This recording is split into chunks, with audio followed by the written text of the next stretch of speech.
Oh my gosh, Gene's Oh, in two there. shows in a Bob and row, Julie are 2 in weeks there. in a row. This is like setting new record, new ground. And I think I offended everybody that's on the screen right now, right? And our disembodied voice right before we started the show. So it's a nice, happy family.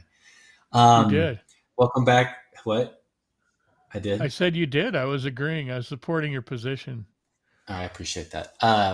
Welcome to the Crow's Nest Tuesday, August 3rd. A show number, I don't know.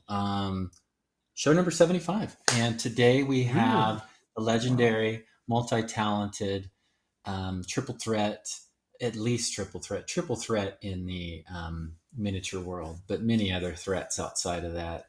Jarek Schubert. Everybody, a round of applause. Yay. Take, Thank take you. your bow, Good to be Derek. here. Apparently, Um, Justin's decided to cover both of us up on the screen now, just yeah, so Derek. Justin, we already have the poster on screen You and you're could just showing it make again. Derek's picture bigger instead of just blotting us out like that. Yeah, I don't know. I I don't think this understand. improves That's a things. little passive aggressive, This improves just for the Yeah, things, I think. record. yeah, All we can see yeah. is Derek, and I think it works better that way. Yeah, producers should Hmm. remain producers and not, making these kind of choices. So yeah, Tish is on as well. I see Tish on. I Oh, and see should we? Jean is on. Bob and Julie, um, Cranky And Dog, Kathy, Wapel is on. Ooh, I saw something cool. Has Kathy seen what you showed me, Jason? no, don't you Okay, dare. never mind then. Never mind, Kathy. I didn't say anything. Um, and so yeah, uh, so we have Justin today. I mean, Justin. We already always have Justin, or we wouldn't have a show. Generally, when we don't do a show, it's Justin's fault. It's not Jason or I's fault. It's Oh because boy. Justin's All right, too here we go. busy Hold on. with children, Wow, that's a. Let's put this back up. procreating Now I'm getting a children, splash doing damage stuff from with that, though. children. I didn't say anything bad against Justin. Yeah. So, oh, Rhonda's on as well. But I wanted to. We have not caught up. Have we talked to you, Derek, since you moved? I don't think so. I think of No, I this don't is think my so first either. appearance since my coastal relocation. And we Yeah, were a little worried that way up in the backwoods of Maine that you would have internet service and video technology and maybe like you do have electricity and indoor plumbing. I'm assuming also. that's right. I've rigged up some tinfoil on the antlers of a moose that lives nearby, so I'm getting some reception that way. You just got to Yeah. keep them from walking around too much. Ah. Okay. Okay. Yeah. Well, um, they Dexter filmed their recent season up in Maine, and I thought of you. Hmm. It All wasn't right. a very good season. It didn't hold true to the old Dexter in Miami, but I was expecting you to make a cameo at some point. Yeah. Zoom in. I'm probably in the background of one of them. Little Easter egg there. Just look for the So moose. we wanted to have Derek on today to kind of a continuation from last week. Reapercon is what, just about a month away. So a big part of Reapercon is the MSP Open and the painting competition. So we have some more personal things we want to talk about to Derek later, but I wanted to dive in, if that's okay with you, Jason, on the MSP Open. And Derek has been a judge with the MSP Open longer than I've been involved in the MSP Open, I believe. And he is our captain guru, and we wouldn't have the category of the Open category within the Open MSP Open if that's confusing enough without Derek and his judging skills. So, for everybody on here, anybody that's going to be watching this later, what makes the Open category at Reapercon different than the other painting categories? The other categories, I should say. Yeah, so it's still within the painting contest, but Mm-hmm. uh, the open category evaluates the entrant's abilities and ambitions and aptitudes in sculpting and converting. So it's that other aspect of the hobby. The miniature still has to be painted you don't just enter an unpainted conversion. But The open category rewards skills in scratch sculpting, in conversion, like you touched on last week, and like we'll go deeper into this time. Um, the weighting of the scores in the open category compared to the painting category. Painting alone is 30% of your score, but the workmanship of your entry is another 30%. So that means just how well did you do at sculpting or at converting the thing from its original form. There's also points for, let me see it here, let's see, for difficulty, creativity, and presentation. So difficulty 15%, creativity 10%, presentation 15%. So Jason knows, as a medal winner in the open category in past years, along with many of our sculptor friends, the fact that you have scratch sculpted, you have created out of nothing original sculptures for Reaper, means that that can be your entry for the open category. Most people choose to do conversions, whether it's swapping parts from existing miniatures in a way that makes it look like it was made that way from the start. Transitions that are seamless, or at least are covered with new items to conceal a join. Like if you replace an arm, you can sculpt a new shoulder pad over it and conceal the Usually, if you joint that see a way. sculptor entry in that open, it's been converted. I think most of us will convert or put it back Yeah, the well, way we so liked it before Ron got a hold of it, or something like that. uh-huh. Well, even years ago, the original rules for open, there was a clause that was like, no stock model can be entered on its own in the open category because there's Hmm. nothing new about it. Even if you do elaborate basing, the figure itself has to be changed in some way. But I think I entered a figure that was one of my sculpts for Reaper, but it was a it was stock out of the package. But I was asking the judges then to evaluate the strength of the sculpting itself. The So it sculpting, was a yeah, stock sure. model, but we've adjusted then. We changed that rule to say the exception is if the stock model was sculpted by the person entering it, then that's fine. Yeah. So So the open Derek category broke. is a way for you to let your creativity run wild and make something that nobody has ever seen before. And I think there was a question last week about whether it had to be your original character design or whether it could be somebody else's intellectual property. And I think, Jason, you said since you're not selling your open entry, it Yep. doesn't really matter. Like we Well, it had shouldn't. a few years ago. I don't. Yeah. Yeah, it shouldn't at all. It's your expression, and it's also a good opportunity to build a lot of stuff into a model that you can't buy stock. So maybe a different pose, maybe a different effect with swirling cloth, something that you don't normally see in a cast model. Mm-hmm. Somebody a few years ago made a miniature of the MTV animated character, the Max, Oh and yeah. Max they Headroom. put together a display of the original artwork of the Max and some work in progress photos showing how they had sculpted this thing from nothing, from scratch. And so it was an ambitious entry to scratch sculpt. The workmanship was good, and the painting was good. So that figure scored really high. And I think, like you said last week, if even if we have 50 entries and they are all worthy of getting gold medals, we're going to give 50 gold medals. We're not going to short anyone on getting something that their work merits. So if you're new at converting, you're new at sculpting, even if you're new at painting, but you have an idea for an open entry, put it together, put it in there. and let us take a look at it. We'll reward you for what you did well, and if you have questions about what you could do better, we'll give you some suggestions on what you could do even better. And then next year, Yeah, All right, so maybe quick you're break. not. something even Crow's more. Nest Poke Tool. Get in your subs.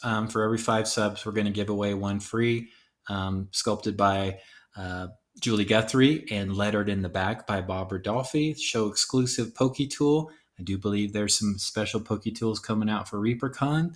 And I think there's a class where you at Reapercon that Bob and Julie are teaching that you learn to sculpt a Poke Tool. So there's a lot of Poke Tool action going on too. So get your subs in. We'll give away. We tend to give away 2 or 3 by the end of the show, and it's hashtag free at the end of the show.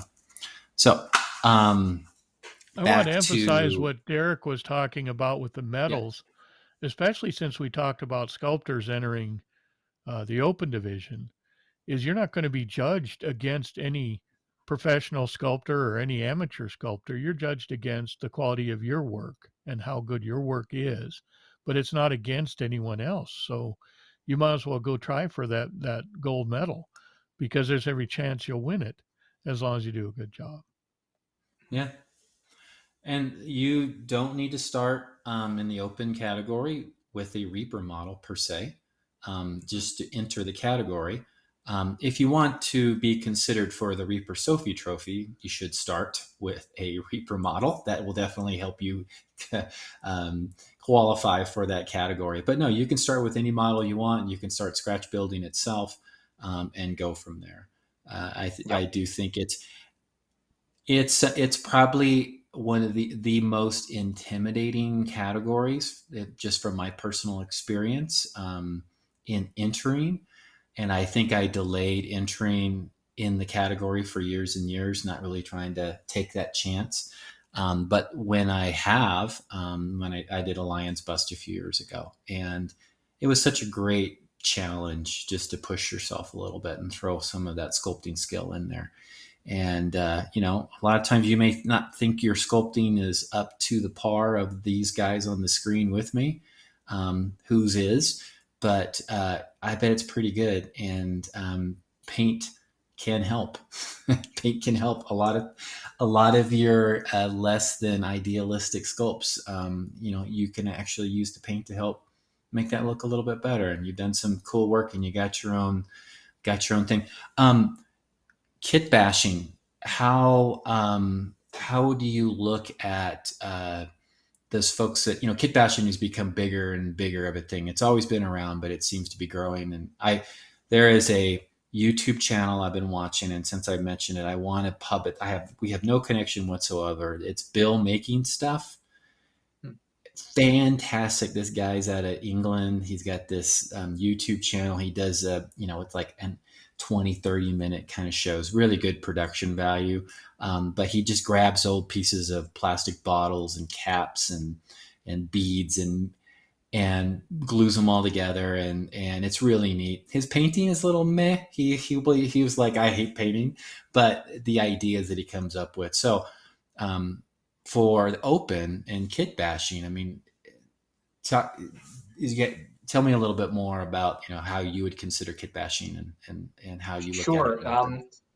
That fits into the difficulty and the creativity and the workmanship category breakdowns of the percentage scores. So if, like we've said, if you just do like a hand swap or a very simple swap of one part to another, it's not very difficult and it's not very creative. But if somebody's kit bashing, they're melding parts from different kits, or scratch building new armor or weaponry, or like changing the pose and having some kind of elaborate structure that makes the figure look like it's flying or floating or whatever, those kinds of things. That shows a level of difficulty and creativity and a kind of ambition that will rate high. And so, like you said, a figure doesn't have to be painted to a gold standard to still get a gold medal in the open category, because the painting is just 30% of the score. So if you figure your painting skills are more at the silver or bronze level, but your conversion, your modeling, your sculpting skills are high up there, then they will outweigh any lack of painting points that you would get. And we don't actually break it down like you get a 92% and you get a 76% or whatever. But usually we're sort of making a mental formulation about these weightings. Like if we're deciding between a silver and a gold, and we're trying to figure out what aspects of it are stronger or weaker, we'll go back to that percentage breakdown. No, I agree. Every year we'll look at pieces that qualify for gold and open, and if I would compare them to a strictly painter's piece, they may not be up to snuff in what would have qualified for a gold and painters. If that piece that scored a gold and open just been taken over to painters and just considered for painters, there's this, it could easily happen that it's a silver, and from just that category as well. So yeah, but if you're entering an open, try to hit on all those categories as much as you can. That 30%, if you don't get any of it, that's just a C grade. So you need to be hitting on those cylinders in order to get, to punch up your score as well. But yeah, it's not like we've got a little calculator out and we're doing the math. You get this much, you get 14 points here and you get the 10 points here. It's more of a feel and a vibe, right? Yeah. And gold doesn't mean perfect, doesn't mean 100%. Gold means excellent. It's like A work, 90%. So, but if you can push your modeling and conversion, push your sculpting, push your painting, push everything to get every bit of that, the points that you can get toward that gold. Do you have a particular, like you said, you're challenging yourself. Yeah. Do you have a particular piece or pieces hanging in your mind that maybe stood out and grabbed you, even though they weren't necessarily 100% perfect? Were there ones that grabbed you with like an emotional response or something that really tilted over the line for you? Well, I'm thinking of your entry of your swimming troll. Didn't you have Oh, okay. wasn't that your Yes, entry I a did. couple years ago where Yes, I like did. you had your troll model, but you reposed it so it was in a I did. horizontal swimming position, and you Yes. worked out the system of suspending it and adding some clear acrylic like a water level so that everything below it had the illusion of it being underwater. Yeah. So that scored high on the creativity, on the difficulty, on the sculpting, of course, because the troll itself was excellently sculpted, and then your workmanship in converting it to that swimming, and it was just a striking because I'd never seen it before, never seen a swimming pose like that before. Yeah. I mean, I go through. Yeah, that there. was an excellent piece. Oh, thanks. I don't do any judging, but there's pieces that just call to you when you're looking at them, or at least they do to me. And a lot of times, for me, I'll stand and look at those a little bit longer if they grab me a little bit, especially emotional pieces or funny pieces or something that has a good story to it or conveys more of an impression, I think. So I guess that's an advertisement for just being as creative and bold as you can be. Yeah, and we've looked at enough stock models, miniatures right out of the package, that we have a certain expectation of what a figure that was sold in one piece will look like on a tabletop, or a figure that's in multiple pieces to get some kind of projection or multi-dimensionality to it. And a conversion, scratch sculpt, kit bash for open, if it has that kind of dimensional dynamism that we're not used to seeing from a typical flat out of the package model, that'll really grab our eye and it'll score higher on the creativity, on the difficulty, because then you have to be concerned about the pose and the composition in 2 dimensions or 3 dimensions. So those are the kinds of things that will really grab my eye as I'm looking down the table of open entries. And with the with all the very miniature companies out there, there's so many of them these days. Back in the day, it was a little bit easier keep up with what's a stock model look like. Mm-hmm. And we see this in open a lot. I think there's missed opportunities from folks that have entered something. If you can show us in a photo, a collage photo of the work that you've done, right? That's helping. Because, I will go around and I'll hear, I wonder what they did to this. And so that's just a shame if we don't know what was done, because hopefully we're never missing anything. But, chances are, if we don't know what you did, we don't have the time to pull up every little miniature on the website in that room and judging 1,000 miniatures. So do yourself a favor, write a story, show pictures. I made a little 1-pager that showed the various steps in the process as a little collage photo. I think that was, I stole that idea from various other people that have entered over the years. I do think that's something that is extremely useful, and it's neat. I selfishly like it because it's neat to see what they did. How did you do this? Mm-hmm. How did you get to that process? What did you do to make these plates, or your ideas, or whatever? Sketches are great. Whatever you want to include, show your work. Whatever's going to give help me Michael's ideas. swipe file. Yeah, I'm giving math references today. I don't know why. I suck at math, but show your work, children. Yeah, use it as a way to toot your own horn, to show off what you did well or what you did differently. Bryce Kokenauer has been on my team of judges for the last few years, and there have been some models in Open that we weren't familiar with, but he and the entrant did not put in like a work in progress shot, or this is the stock model and this is what I did to it kind of illustration or description. But Bryce has been able to find some of them and look them up. And so in some cases, we could see that it was a drastic change, but it was so skillfully done that it was seamless with the original figure. And so we might have missed that. We might have not given them enough credit for it. A couple of times there was a stock model where they had like changed a wrench to a gun or something like that. And so we caught that. And so, so that scored lower on the difficulty and the creativity. But by all means, use the Open to show off your work, your creativity, your skill, and amaze us all with what you're doing different from what just anybody could buy on the website or game store. And So I want at to least a pub a starting class. point. Yeah, I want to pub a class that Jason and Gene and Bobby have been doing for years. The Bones Mashup class, and they're talk about kit bashing at its best. I don't know if there's any open slots left in that. It's a great class to take if you're able to get into it. And there's always just these fantastic mashup kind of concept pieces. And I think even Ron has said that he's made some miniatures based on what happened in those Bones mashup classes. So that's at least a start for you to be thinking of, this is what I can do for a conversion, and take it home and get some green stuff and clean up the gaps and what have you.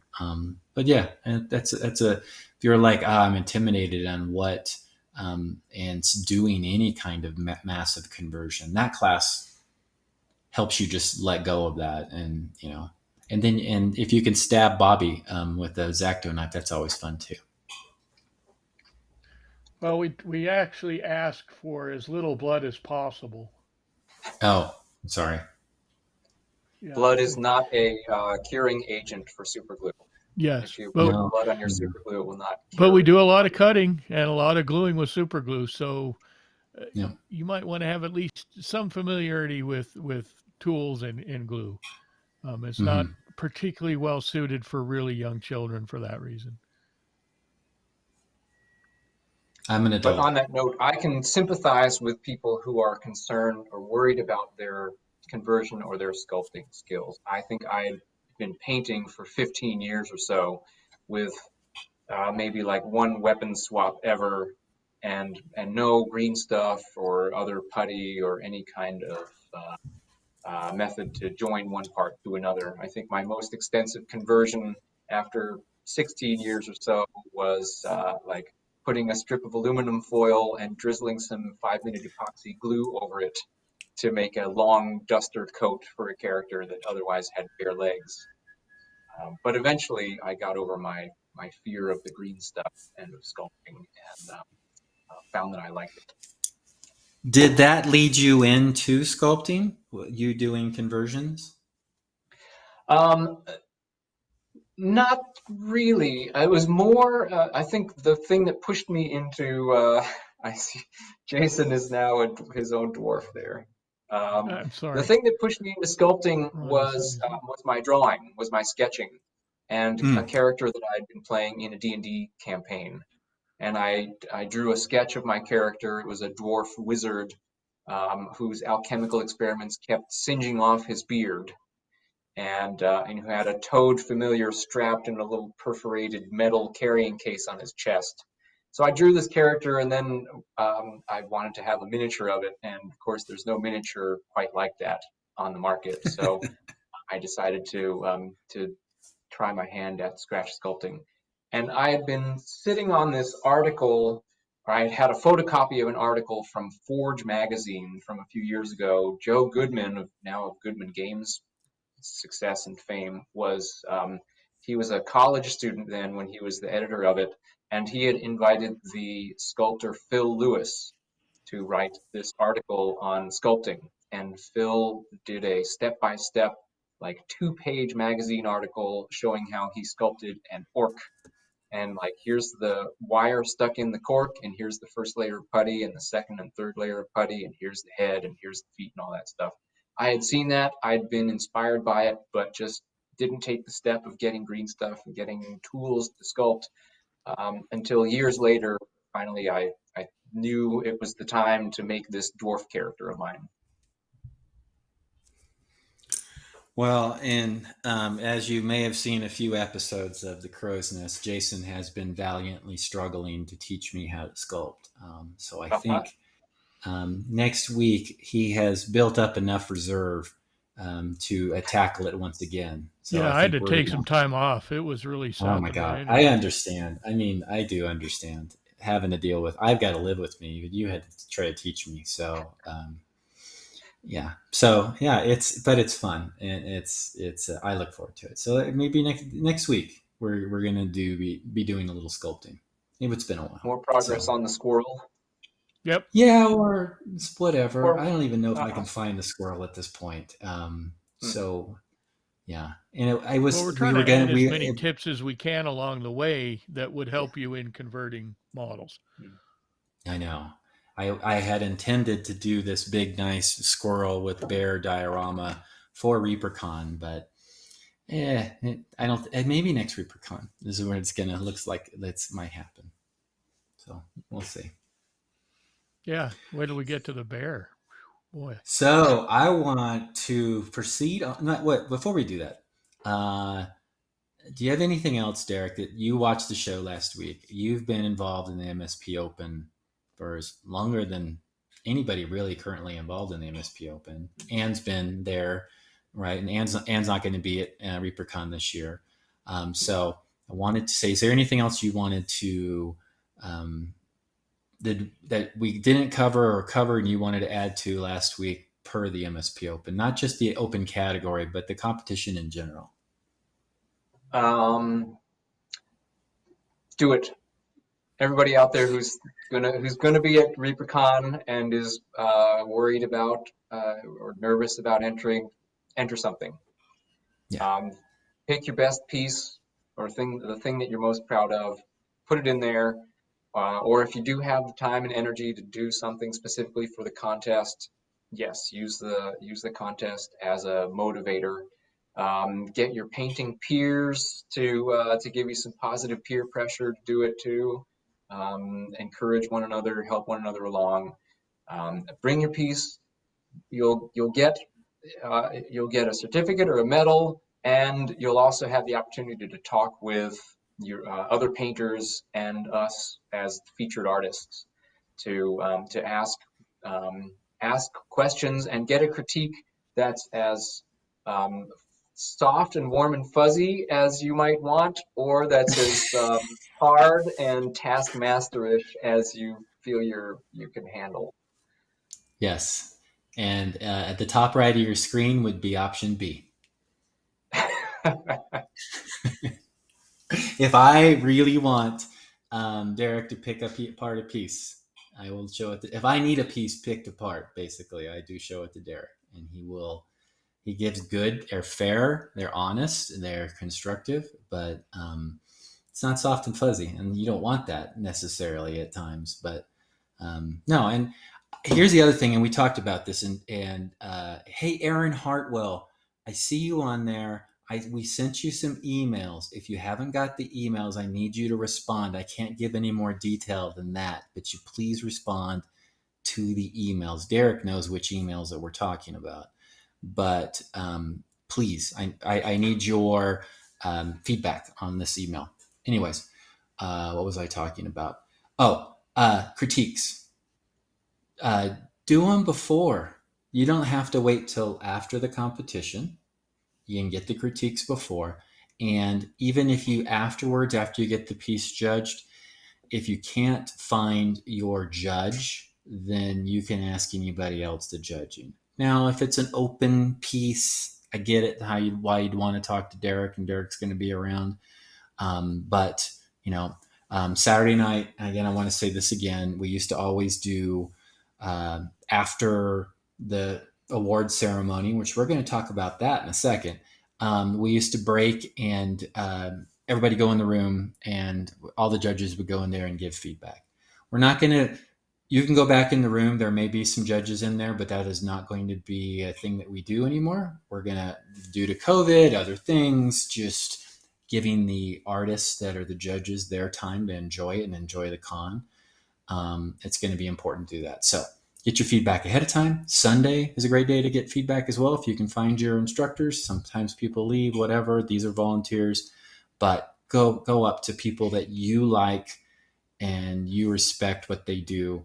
And you're like, I like that style. I want to learn more about that or whatever, and get that feedback. So I got a few other topics that are racing through my head, and Jason interrupt me, but I wanted to talk about where there's going to be a slight change to the award ceremony this year, Derek. Ann Forrester, Painting Big, and Reaper Toolbox, Reaper Time, whatever, it's on every freaking morning on the Reaper Twitch channel. Ann's not going to be able to make it to Reapercon this year. She has been our MC for the award ceremony from, I can't remember the time that she hasn't done that. So she's getting a new pup, and she's going to be taking care of said pup, and I respect the hell out of her for sacrificing Reapercon for the pup, because the pup deserves that kind of attention, especially when they're that young. So Derek Schubert will be stepping in, filling the mighty shoes, the mighty position. I'm not going to say the big shoes, because women don't want their feet they have big feet, but so Derek's going to be filling that role as MC. So you nervous? I think, yeah, I'm getting my tuxedo pressed though, and I'll try to keep it from getting too wrinkled on the flight in. You need to look up yeah, Matt Gubser and get some tips on how to handle the hecklers. Oh, right, yes. The Matt Gubser, the life of a stand-up comedian. He's survived all these years, so he knows how to deal with a difficult crowd. Yeah, Ann's been she started working for Reaper almost 20 years ago, and Reapercon started 18 or 17 years ago. 2004, 2005, I think. It hasn't been like this, the open system with certificates and medals. That started 10 or so years ago. But I think Ann has been running the awards ceremony and announcing the winners, or announcing the awards all that time. So yeah, this year she's welcoming a new canine member of the family, and so the trip to get the pup and then getting the pup acclimated at home and socialized is going to fall into a conflict with Reapercon. So I offered to help, since I have some experience on stage with microphone and being up in front of folks. So it won't be a traumatic experience for me. It's not a punishment. Like some people, if you ask them to MC the award ceremony, they wonder what they've done wrong, and they'd uh, do anything to get out of it. But Mm. I'm looking forward. I think we're in great hands. I'm looking forward to it. If you need any assistance, Jason and I are happy to help you. I think And Aaron I Lovejoy know also has offered to. well, that's where I was going next. And although I supported it in the email chain, I'm having my serious reservations with Yeah, that we'll guy. do it. We'll do it instead of you. Yeah, It's okay. because Okay. that's just. I mean, we're going to be streaming that. We're gonna get banned off of Twitch. Mm-hmm. Yeah, so I don't know. That's out there. So no, that's super cool. And and kind of another segue in from that is Derek has yet he's a triple threat. He's a painter. He's a sculptor. What was the third one in the I think triple it's threat? concept art or drawing. Concept artist, yes. So there's the triple threat, and he's the one. He was the original skater, painter and scanner. If you go to Reapercon, you see the badges or the lanyards or whatever. You see the scanner thing. There's very few folks that have it, and he is the first member there. But he's been on stage. He is not just at Reapercon, accepting the multiple awards and other miniature competitions across the years. You like that? But he has been on recently been on some other stages in other parts of the country. Justin, I've given you enough time. There we go. Wait, again? What? Wow. Yep. Tell us a little bit about this. This was RuPaul's Drag Race? This is me starring as Dr. Frankenfurter in the Rocky Horror Show, live on stage in Biddeford, Maine. Wow.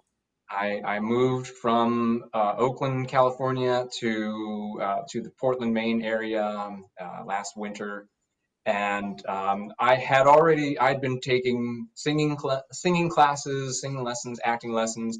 I did musical theater as a kid, and I remembered only a few years ago how much I really enjoyed being on stage, and it's something I do well and that I enjoy sharing with other people. So as soon as I landed here in Portland, I started sending out emails and calls and responding to auditions. So I got the role of the lecturer in the musical Reefer Madness.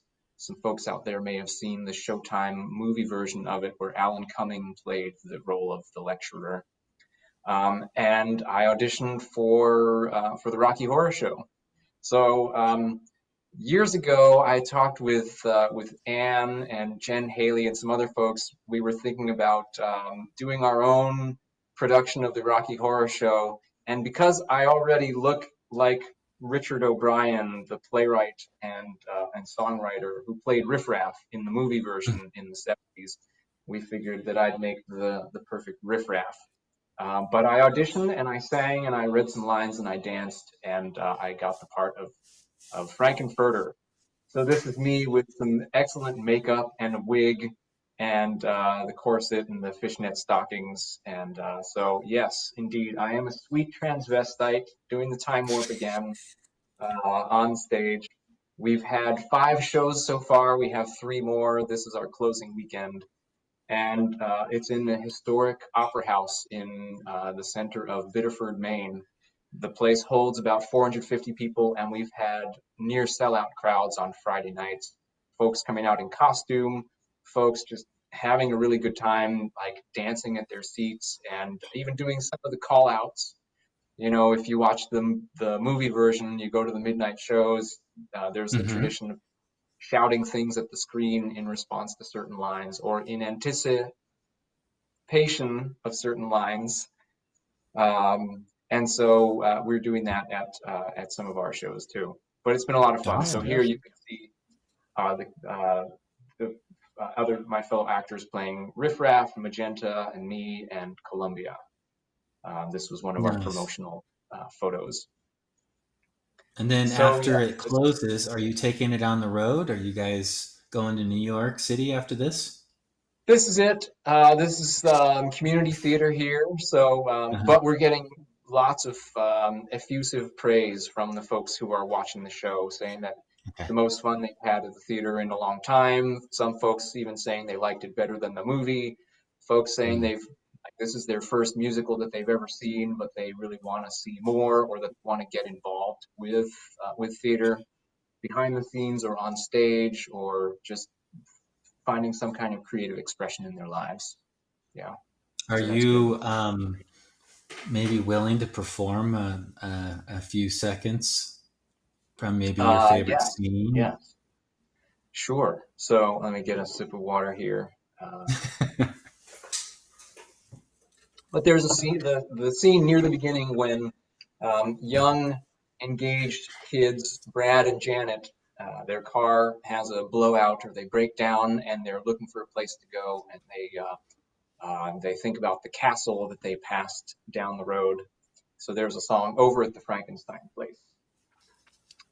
And it goes, in the velvet darkness of the blackest night, burning bright, there's a guiding star.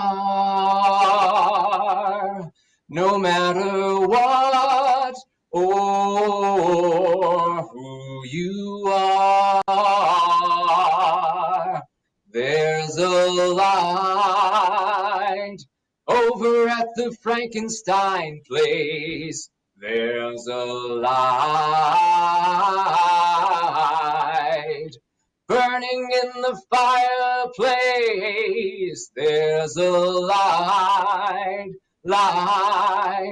in the darkness of everybody's life. Oh, here you go. Wow, I'm blown away. That's fantastic. That's tremendous. I'm very sad and disappointed that we can't see that in person. Now, Well, is anybody you got time to is get that there. streaming You got at time all to get to anywhere? Maine. Yeah, grab a flight or a train ticket up to Yeah, why do Portland. you don't have up to time? Yeah. Biddeford. only The Tuesday. Downeaster Amtrak goes right to downtown Saco. It's a 5-minute walk to the theater in Biddeford, right across the river. There will be no streaming. There will be no publicly available video, because I think that violates the terms of the licensing. Yeah, probably. That makes sense. Right. But you will be bringing your costume, and you will do a performance at Reapercon. Oh yeah, sure. I'll be in my 4-inch heels, high heels for the emceeing for the award ceremony. Yeah. Yeah. Okay. Just That's make sure and full coordinate with Michael so you guys don't wear the same thing. Exactly. That's right. If we're wearing the exactly. same corset and pearls, it's just going to be a showdown. We won't talk about. Never mind. I won't go there. Hey, Rhonda said something. I wanted to encourage everybody that's entering the competition to enter and to be as creative with as many vowels and syllables that you can potentially put into your entry name, because Derek will have to read them off. That is something that so we have done over the years. 20 words long, maybe with if you don't want it to get mispronounced, maybe give a pronunciation guide. Tell me which syllable to emphasize. Yeah. Yeah. I can't deny or deny or confirm that we haven't done that many times to Anne over the past years, trying to throw out a crazy name for her to pronounce. So yeah, Valandar the Red. There you go. But he's going to make a bold attempt at it, but he's got a lot of names to read. So it's going to be a quick, bold attempt, but it'll be heartfelt. So and if you don't come up with a name, then Debbie and Mangu are going to call it Bob, probably. This is Bob the Fighter. This is Bob the Dragon. Or some kind of mundane, easy name. Yeah. Hey, Jason. Yes. You showed something earlier. I wanted to see what you flashed on the screen there. All right. You're muted. Or I think does Justin have that, or are you just going to show it on your thing and we'll blow up your I got it. image? I can show it. I don't think Justin has Okay. it. I Cool. do not have it. All right. Hold on, let's see here. Oh, look at that. What are we looking at? Can you see the whole thing, or is it still? No, I can just you see gotta, the. You gotta shrink it a little bit. It's not shrinking. Well, while he fixes it, this is the August miniature, free miniature when you purchase $40 or more. I think that's the amount. Sculpted by Jason Weeby. Obviously, that's why he's showing it off. He always likes to show off his own work. It's like that. But painted by Reaper's own Daryl Roberts. Fantastic. He's yeah, I can't figure out how to run this thing. He's multi-talented as well. And I think Daryl's probably better at shrinking images too on the screen. He probably has that skill as well. Or we can just continue to stare at it that large on the whole screen. That's all I got. Sorry. I'm sure Daryl doesn't necessarily want it that big, but all the time. But that's good. So there's more to there's a bottom half to the miniature that we'll tease. I'm sorry. That's really weird. I can't. I like the idea of us just teasing or just showing the bottom half of this miniature later. Yeah, I think going forward, if we're going to preview a miniature, we should only show like its hand or its axe, and you just have to guess what the rest of it is. Watch next week to see the next part. That's why I was trying to set it up earlier, but it didn't seem to take. It's like a Who's That Pokemon. That'll have to do. Anyway, that's the August promo miniature, so it's the free giveaway. It's cool. I love the Mohawk, dude. You did such a great job. He's a lot of fun. Are you just saying that because that's basically all we can see? Yeah. No, I mean you could find it on the Reaper. If Justin wasn't having so much fun making Jason feel uncomfortable, Justin could go to the website, download the image, and show it on the screen. I don't know what's going on here. Let's just go the rest of the show like this. We're about to play Hollywood Squares. I'll take Jason in the lower left for the block. Yeah. Oh gosh. Yeah. All right. Yeah. Huh. Okay. It only ever happens when we're live, you know that? Hey, Derek. Are you teaching any classes at Reapercon? I am indeed. And I'm teaching 4 classes, 2 on Friday, 2 on Saturday. I'll need to vamp or fill time here for about 10 seconds while I call up my notes about which things I'm actually teaching this year. Yeah. If you want to know, then I have something that will surprise you. Something that will shock. Let me, as soon as you're ready, I'll just start talking. And then, there's lots of classes at Reapercon. There's going to be lots of various instructors. Derek is one of them. He will be teaching something that's really, really good.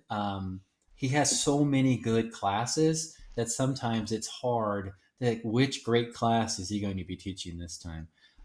We've got many. Go ahead. You ready? And this year, the things that I happen to be teaching are monochrome painting, which I've taught a few times before. Monochrome.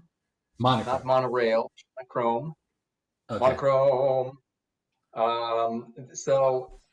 That's monochrome painting. Painting expressive faces and eyes, which is one that I do almost every year. There's new folks every year want to take it, or they don't get in one year and they manage to get it the next year. Advanced NMM, non-metallic metal, colors and textures. And simple sculpting for multi-part models and minor conversions. So that's a green stuff class, actual traditional sculpting. So 3 painting classes, 1 sculpting class. And as you know, when you teach your topics from one class often bleed into another, or it's hard to make one class be totally narrowly focused, but a lot of the same concepts come in from one to another. So with monochrome painting, the my main point about monochrome painting is that if you can monochrome paint, then your painting with full color will be all that much better, because you will have learned about how to replicate materials and light and shade and contrast in a way that makes a miniature look striking or realistic, or whatever your goal is. But if you could do that with just monochrome, like a black to gray to white or a black to brown to white kind of color scheme, then you can do that once you reintroduce colors. So it's kind of a composition and materiality class that's masquerading as a monochrome class. It's one of my favorite things, is just really getting into how to apply highlights and shadows, and how deep to make the shadows, how high to make the highlights, in a way that's appropriate to the thing that I'm trying to represent, whether it's so if you've got a critique in the past where someone said you need more contrast, take Derek's class and he will get you more contrast. Okay, and then I know some folks out there in chat have taken one or more of my classes in the past. Your eyes class and expressive faces is one of the classes I took back in like in 2008 or something like that, and it made a huge difference. It was a big aha moment for me to go, yeah, I don't have eyes like this anymore, you know, and to break it down, the almond shape, the way you smoothed it out, and just the whole, I'm not going to ruin the whole class for that, but it's a great class. If there's any spots left, and I don't think there are, but if there are, if you got into that class, you're very fortunate. It's a great class. So Jason, besides the class, I don't think I've asked you. Go ahead. You don't think Derek, what? go ahead. Well, we'll also be on Artist Alley at the con. We'll be at the convention. We'll be at our tables to greet our fans, our adoring fans, and other members of the public and our other peers. So if folks have questions about certain things, like you didn't get into one of the classes that we're teaching, but you have some kind of pointed question or something on a figure that you're working on, you're maybe struggling with, or wondering about it, you can come and ask us about it. We can give you 5-10 minutes about it. So don't feel like if you didn't get into my monochrome class or Michael's shaded metallics class or whatever, there's still an opportunity for you to engage with us. And oh yeah, Schubert just commit us all to 10 minutes for anybody that wants to wander by and ask a question. That's great, Derek. Thank you. I mean, 2 seconds. You get there you go. 3 seconds for that. We'll have a countdown, and then we'll have a spring-loaded, or we'll have a pit, like the Rancor pit in Jabba's palace, in front of our table. And if you overstay, I was thinking just a welcome. shepherd's hook, just the old hook from from the side. Yeah. No shaded metallics anymore. I'm not teaching that this year. Oh, okay. I was assuming that's old school. That's old school. Okay. So, pointillism? Yeah. Oh, that's textures, dots and dashes textures. Doing cool. three sessions of that.